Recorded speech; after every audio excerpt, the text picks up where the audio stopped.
Ingolf! Move, man, move!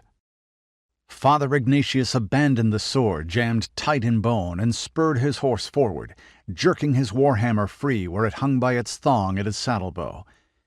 Godfrey's armored shoulder struck the cutter who'd been about to chop down the dazed-looking man manacled to the yoke, but even in the dimness Ingolf's battered face looked blank, and his eyes were haunted pits. The destrier reared and crow-hopped on its hind legs as the cleric slugged it to a desperate halt and wheeled it around.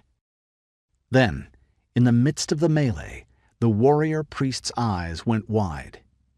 Mary Havel was fighting sword and shield against a short, one-eyed man Ignatius recognized from descriptions, but that wasn't what made him stare.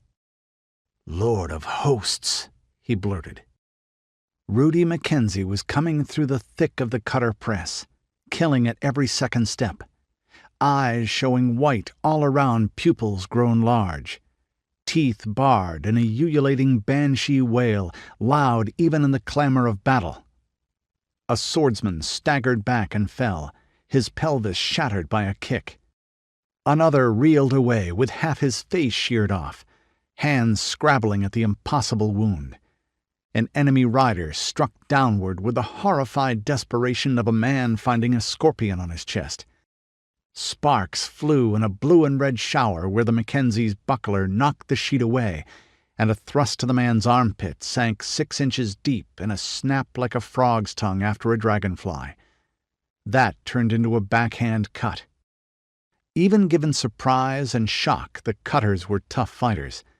He'd seen that in the battle with the Boise Army 2 days ago, and they'd rallied swiftly tonight.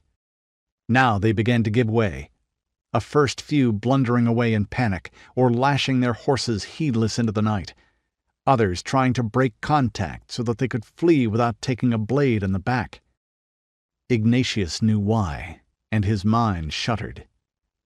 A man could strike swiftly or precisely or very hard.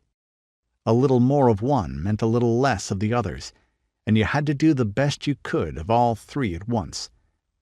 The Mackenzie was moving like moonlight on a waterfall despite all the handicaps of darkness and unknown ground, each blow laid like a surgeon's, each landing with a lashing force that clove mail links and lacquered bullhide, and then topped a man's head like a boiled egg.